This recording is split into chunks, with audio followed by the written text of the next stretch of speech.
तो हम केमिस्ट्री का चैप्टर नंबर 1 केमिस्ट्री की डेफिनेशन से स्टार्ट करेंगे। The branch of science which deals with the composition, structure, properties and chemical reactions of metal is called chemistry. इसको याद करने का ना ये एक शॉर्ट टर्म है, इसको कहते हैं निमोनिक्स। किसी भी चीज़ को अपनी लैंग्वेज में छोटे छोटे लफ्ज़ में इस्तेमाल करके उनको याद करना, उनको कहते हैं निमोनिक्स। तो इसका निमोनिक्स है CCSP। C for composition, C for chemical reaction, S for structure and properties। ठीक है, तो केमिस्ट्री को हम इस तरह लिख सकते हैं, the branch of science which deals with the study of composition, chemical reaction, structure and properties of matter. तो केमिस्ट्री की जो डेफिनेशन हम इस तरीके से भी याद कर सकते हैं। फिर बात करते हैं ब्रांचेस ऑफ केमिस्ट्री। जिस तरह कि हर फील्ड की कुछ ब्रांचेस होती हैं, फिज़िक्स में ब्रांचेस हैं, mechanics, heat and magnetism, nuclear physics, ये सब कुछ फिज़िक्स ही हैं। बायोलॉजी में एनाटमी, फिजियोलॉजी, मॉर्फोलॉजी, ये सब कुछ बायोलॉजी में आती है। केमिस्ट्री में भी इसी तरह कुछ ब्रांचेस हैं जिनके बारे में अभी हम पढ़ेंगे। इसकी तकरीबन 8 ब्रांचेस इस 9th की बुक में दी हुई हैं, जिनका नाम है physical chemistry, organic chemistry, inorganic chemistry, biochemistry, industrial chemistry, nuclear chemistry, environmental chemistry and analytical chemistry. तो हम स्टार्ट करते हैं फिजिकल केमिस्ट्री से।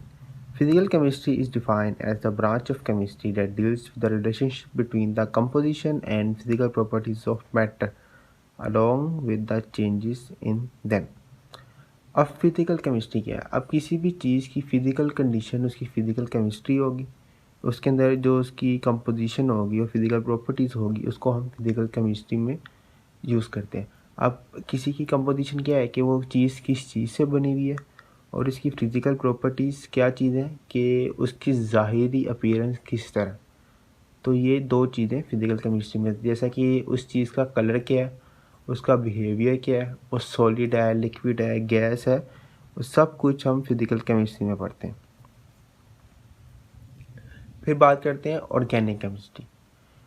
ऑर्गेनिक केमिस्ट्री में हम covalent compounds of carbon hydrogen पढ़ते हैं। Organic chemistry the study of covalent compounds of carbon and hydrogen and their derivatives, जिनको हम हाइड्रोकार्बन्स भी कहते हैं। अब ऑर्गेनिक केमिस्ट्री का चैप्टर्स भी पढ़ेंगे हम।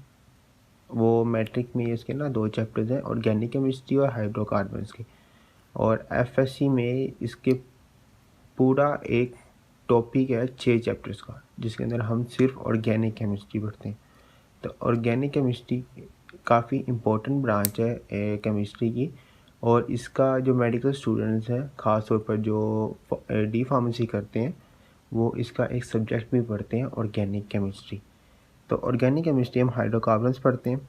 अब हाइड्रोकार्बन्स क्या है कि जितने भी पेट्रोलियम, ईथर, ये जो नेल पेंट को जो साफ़ करते हैं, थिनर, जितनी भी ये चीज़ें हैं, इनके अंदर ऑर्गेनिक कंपाउंड्स होते हैं, क्योंकि इनमें कार्बन और हाइड्रोजन प्रेजेंट होते हैं। अब हम बात करते हैं इनऑर्गेनिक केमिस्ट्री की। ऑर्गेनिक केमिस्ट्री में कार्बन और हाइड्रोजन थे, तो इनऑर्गेनिक में कार्बन और हाइड्रोजन के अलावा जितने भी कंपाउंड्स हैं, उनकी स्टडी को हम क्या कहते हैं? Inorganic chemistry. Inorganic chemistry deals with the study of all elements and their compound except those of compounds of carbon and hydrogen, hydrocarbons and their derivatives। यानी कि ऑर्गेनिक कंपाउंड्स के अलावा जितने भी कंपाउंड्स हैं, उनकी स्टडी को हम क्या कहते हैं? Inorganic chemistry. अब हम बात करते हैं बायोकेमिस्ट्री। जैसा कि इसमें 2 वर्ड्स आ रहे हैं, बायो और केमिस्ट्री। बायो मतलब लाइफ, और केमिस्ट्री जो हमने डेफिनेशन पहले पढ़ी है, composition, structure, properties and chemical reaction of matter. बस हमने इसमें लिविंग ऑर्गेनिज्म की एडिशन करनी है, बाकी सारी डेफिनेशन इसकी केमिस्ट्री से रिलेटेड है। तो it is a branch of chemistry in which you study the structure, composition and chemical reaction of substance found in living organism. यानी लिविंग ऑर्गेनिज्म के अंदर जितनी भी मैटर के रिएक्शन, प्रॉपर्टी, स्ट्रक्चर और उसकी कंपोजिशन है, उसकी स्टडी को हम क्या कहेंगे? बायोकेमिस्ट्री। अब जितने भी सब्सटेंस हैं, केमिकल सब्सटेंस, वो कौन कौन से हो सकते हैं? Carbohydrates, lipids, proteins, DNA, RNA जिनको न्यूक्लिक एसिड्स भी कहते हैं। तो ये जितनी भी चीज़ें हैं ये केमिकल सब्सटेंस है और इनके रिएक्शंस, कंपोजिशन, स्ट्रक्चर और प्रॉपर्टीज़, इन सबको हम बायोकेमिस्ट्री की फील्ड में पढ़ते हैं। बायोकेमिस्ट्री भी एक सब्जेक्ट है, जो मेडिकल स्टूडेंट्स होते हैं वो बायोकेमिस्ट्री का एक पूरा सब्जेक्ट पढ़ते हैं।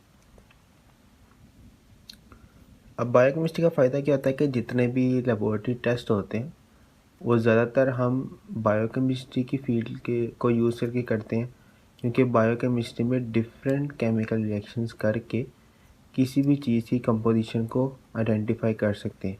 जैसा कि अगर हम सीबीसी करवाते हैं, यूरिक एसिड करवाते हैं, ग्लूकोज जो शुगर टेस्ट होता है वो करवाते हैं, ये सारा कुछ जो बायोकेमिस्ट होते हैं ये वो करते हैं। तो ये जितना भी इसका यूज़ है, इसका मेडिसिन के अंदर बहुत ज़्यादा यूज़ है। फिर हम बात करते हैं इंडस्ट्रियल केमिस्ट्री। इंडस्ट्रियल केमिस्ट्री के अंदर आता है the branch of chemistry that deals with the manufacturing of chemical compounds on commercial scale is called industrial chemistry. यानी कि डिफरेंट केमिकल कंपाउंड्स की मैन्युफैक्चरिंग ऑन कमर्शियल स्केल, यानी कि बड़े पैमाने पे। छोटे पैमाने में इंडस्ट्रियल केमिस्ट्री नहीं होती। अगर कोई बड़ा पैमाना है यानी कि कमर्शियल एरिया या कमर्शियल स्केल है, उसके अंदर हम डिफरेंट केमिकल कंपाउंड्स प्रोड्यूस करते हैं, तो वो किस में आता है? इंडस्ट्रियल केमिस्ट्री में। अब मुख्तलिफ कंपाउंड्स कौन से हो सकते हैं? जैसा कि प्लास्टिक हो गया, सोप हो गया, फर्टिलाइज़र जो खाद वगैरह होता है, टाइल्स वगैरह होगी, ये सारा कुछ इंडस्ट्रियल केमिस्ट्री में आता है। अब हम बात करते हैं न्यूक्लियर केमिस्ट्री। न्यूक्लियर केमिस्ट्री से पता लग रहा है कि ये न्यूक्लियर फिज़िक्स की तरह की सारी फील्ड है, बस इसके अंदर रिएक्शंस आ जाएंगे तो ये न्यूक्लियर केमिस्ट्री बन जाएगी। Nuclear chemistry the branch of chemistry that deals with the radio active nuclear processes and properties, यानी कि जितने भी रेडियो एक्टिव एलिमेंट्स हैं उनकी प्रॉपर्टीज़, उनके प्रोसेसेस, उनके केमिकल रिएक्शंस किस में आते हैं? न्यूक्लियर केमिस्ट्री में।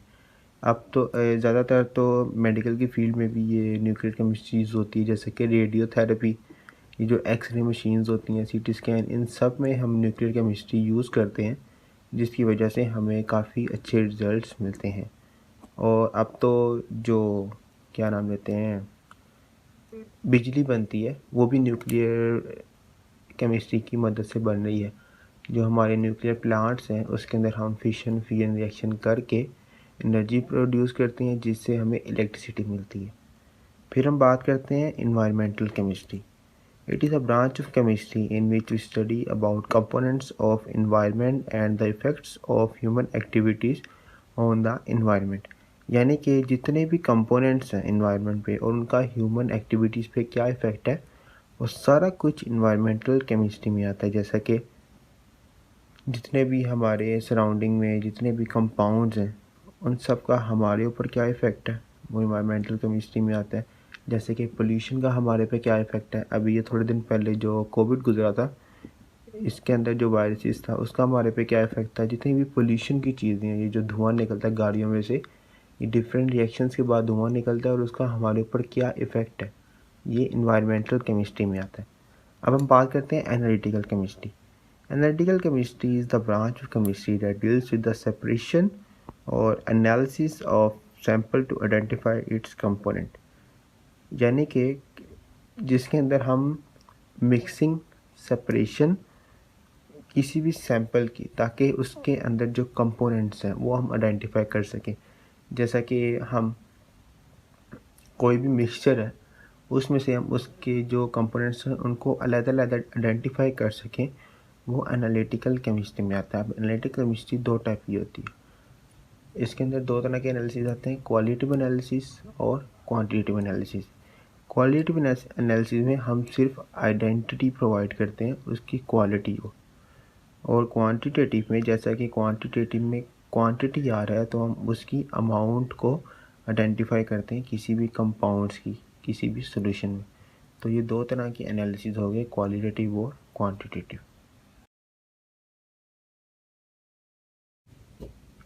अब केमिस्ट्री में कुछ बेसिक डेफिनेशंस हैं, जैसा कि matter, substance, mixture, physical properties, chemical properties, elements, relative atomic mass, symbol, valency, आगे काफ़ी सारा इसकी बेसिक डेफिनेशन आएंगी, वो हम वन बाय वन एक दफ़ा पढ़ते हैं। Matter क्या? Matter is simply defined as anything that has mass and occupy some space. यानी कि मैटर वो चीज़ है जिसका एक मैस है और वो जगह घेरती हो। फॉर एग्जांपल अब ह्यूमन है, उसका एक फिक्स्ड मैस है और वो जहाँ पे भी हो वो उस स्पेस को ऑक्यूपाई करता है, उस जगह को घेरता है, तो वो एक मैटर है। कोई भी चीज़ है, कोई भी चीज़, एनीथिंग जिसका कोई मैस है और वो स्पेस ऑक्यूपाई करता है तो वो मैटर है। तो अब हमारी जो अर्थ है वो उसमें है ही मैटर, मैटर के अलावा कुछ है ही नहीं। अब मैटर काफ़ी टाइप्स की हो सकती हैं, उसकी काफ़ी सारी फिजिकल स्टेट हो सकती हैं, जैसे कि सॉलिड, लिक्विड, गैस। अब तो 4 स्टेट भी है, प्लाज्मा, पर हम उसको इतना कंसिडर नहीं करते क्योंकि वो कहते हैं कि अर्थ से बाहर वो एग्जिस्ट करती है, अर्थ के अंदर एग्जिस्ट नहीं करती। तो सॉलिड, लिक्विड, गैस हम यूज़ करते हैं इसकी फिजिकल स्टेट्स में। तो इसकी सेकंड डेफिनेशन है सब्सटेंस। अब सब्सटेंस क्या है कि अगर कोई भी मैटर है वो प्योर फॉर्म में है तो वो क्या है? Substance. A piece of matter in pure form is termed as substance. ठीक है। अब सब्सटेंस कोई भी प्योर चीज़ है। अब प्योर चीज़ और साफ़ चीज़, इन दोनों में फ़र्क होता है। अब जैसे कि साफ़ पानी और प्योर पानी, इन दोनों में फ़र्क होता है, तो इसी तरह प्योर चीज़ और क्लीन चीज़, इन दोनों में भी फ़र्क होता है, तो इनमें कंफ्यूज ना होना। अब हम बात करते हैं मिक्सचर। अब मिक्सचर क्या है? जैसे कि सब्सटेंस क्या था? Pure matter. अगर वही मैटर इम्प्योर हो तो वो मिक्सचर है। अब मिक्सचर दो तरह से होता है, होमोजीनियस, हेटेरोजीनियस, वो हम नेक्स्ट टॉपिक में पढ़ेंगे, इसी चैप्टर में वो आगे आएगा तो उसमें पढ़ेंगे। Physical properties. अब फिज़िकल से क्या पता चल रहा है कि उसकी ज़ाहिरी अपीयरेंस। ठीक है। तो डेफिनेशन में देखते हैं, the properties that are associated with the physical state of the substance are called physical properties. यानी कि उसका colour, smell, taste, hardness, shape of crystal, solubility etcetera, melting boiling point. तो ये सारी चीज़ें फिजिकल प्रॉपर्टीज़ में आती हैं। यानी कि कोई चीज़ है, उसकी फिजिकल प्रॉपर्टीज़ क्या है कि इसका कलर किस तरह का है, इसकी फ्रेगरेंस, इसकी स्मेल किस तरह की है, ठीक है, इसकी शेप किस तरह की है, इसकी स्टेट किस तरह की है। तो ये सारी चीज़ें फिजिकल प्रॉपर्टीज़ में आती हैं। अब हम बात करते हैं केमिकल प्रॉपर्टीज़। अब केमिकल प्रॉपर्टीज़ जो हैं वो किसी भी सब्सटेंस की कंपोजिशन पे डिपेंड करते हैं। अब जैसा कि वाटर जो है उसकी कंपोजिशन अलग है, सल्फ्यूरिक एसिड की कंपोजिशन अलग है, अमोनिया की कंपोजिशन अलग है। तो जितने भी कंपाउंड्स हैं वो डिफरेंट एटम्स और एलिमेंट्स से मिलकर बने हुए हैं, जिसकी वजह से उनकी केमिकल कंपोजिशन चेंज है। अब वाटर मिलकर बना है हाइड्रोजन और ऑक्सीजन से, सल्फ्यूरिक एसिड बना है हाइड्रोजन, सल्फ़र और ऑक्सीजन से, अमोनिया बना है नाइट्रोजन और हाइड्रोजन से। जब वो बने अलग अलग चीज़ों से हैं तो उनकी केमिकल जो कंपोजिशन है उसके ऊपर ही उसकी केमिकल प्रॉपर्टीज़ डिपेंड करेंगी। अब हम बात करते हैं एलिमेंट की। अब एलिमेंट क्या है? Element it is a substance made up of same type of atoms having same atomic number and cannot be decomposed into simple substance by ordinary chemical means। यानी कि इसका मतलब ये है कि एलिमेंट्स वो है जो सेम टाइप ऑफ एटम से बने, उनका atomic number, atomic mass same है और उनको हम फर्दर डिकम्पोज नहीं कर सकते, इनके यानी कि उसको छोटे छोटे पीसीस में कन्वर्ट नहीं कर सकते बाय ऑर्डिनरी केमिकल मीन्स। तो इसका मतलब ये है कि element same type of atom से बने हुए। ठीक है। अगर सेम टाइप ऑफ एटम्स है तो जितना भी पूरा ग्रुप होगा वो सारा एक ही एटम से मिलकर बना होगा, जिसको हम एलिमेंट्स कहेंगे। जैसा कि हमारे जो ओशन है, समुद्र है, उसमें काफ़ी चीज़ें हैं, ऑक्सीजन है, हाइड्रोजन है, क्लोरीन है, उसमें बहुत सारे और एलिमेंट्स हैं, जैसा कि अर्थ क्रस्ट, एटमॉस्फेयर, इन सब में अलग अलग एलिमेंट्स हैं। तो ये जो नीचे टेबल बना हुआ है ये वाला, ये अच्छे से याद आना चाहिए क्योंकि ये एमसीक्यूज़ में अक्सर पूछा जाता है। तो एलिमेंट की सिर्फ डेफिनेशन याद करनी है और ये 3 चीज़ें याद कर लेनी है, इसमें और ज़्यादा कुछ याद करने वाला नहीं है। अब हम बेसिक डेफिनेशन में कुछ और डेफिनेशन करते हैं, जैसा कि सिंबल। अब सिंबल से पता लग रहा है कि किसी भी चीज़ को हम उसको एब्रीविएट करेंगे या डिनोट करेंगे वो किसी सिंबल से करेंगे।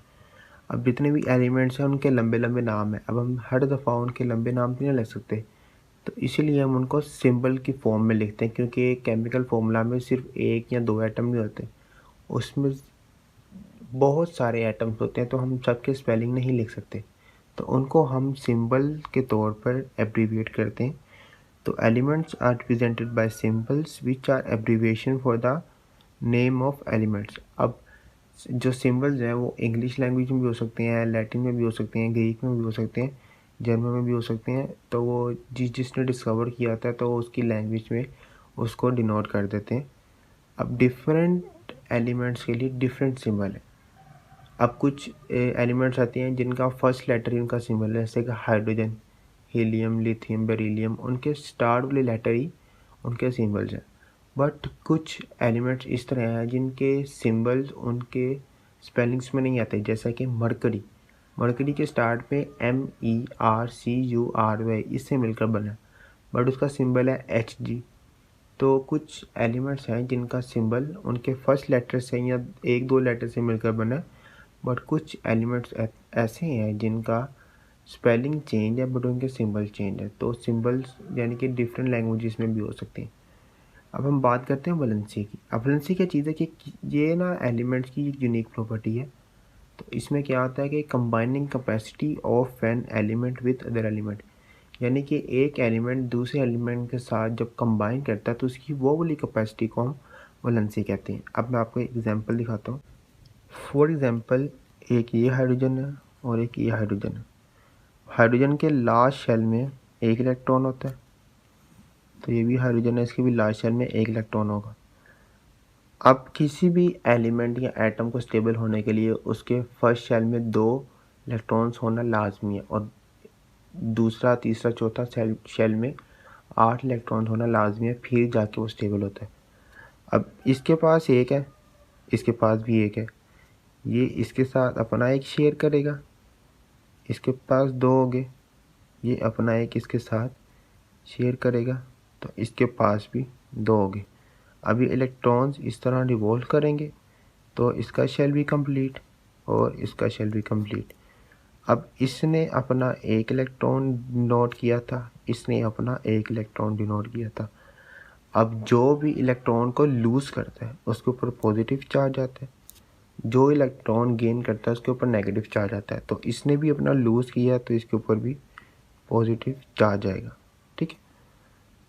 अब ये जो इनकी कंबाइनिंग कैपेसिटी है कि एक एक इलेक्ट्रॉन अपना लूज अप करेंगे, ये इनकी वैलेंसी होती है। ओके। अब कुछ एलिमेंट इस तरह होते हैं कि जिनकी एक से ज़्यादा वैलेंसी होती है, तो उनको हम कहते हैं उन एलिमेंट्स की वेरिएबल वैलेंसी है। आप मैथ्स में भी अक्सर आप मैथ्स में पढ़ते हो कॉन्स्टेंट्स और वेरिएबल्स। वेरिएबल्स वो होते हैं जिनकी वैल्यू फिक्स नहीं होती, वो चेंज करते हैं। कांस्टेंट वो होते हैं जिनकी वैल्यू फिक्स्ड होती है।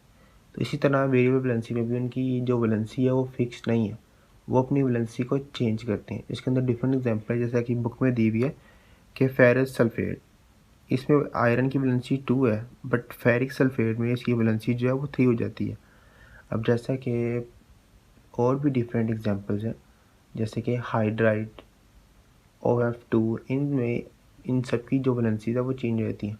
अब जैसा कि OF2 है, ऑक्सीजन की वैसे होती है -2, बट OF2 में उसकी +2 हो जाती है। तो इसी तरह डिफरेंट जो एलिमेंट्स उनकी वेरिएबल वैलेंसी होती है जब वो डिफरेंट बॉन्ड्स बनाते हैं, तो उनको हम कहते हैं वेरिएबल वैलेंसी। अब हम बात करते हैं कंपाउंड की। अब कंपाउंड क्या है? Compound is a substance made up of 2 और more elements chemically combined together in a fix ratio by mass.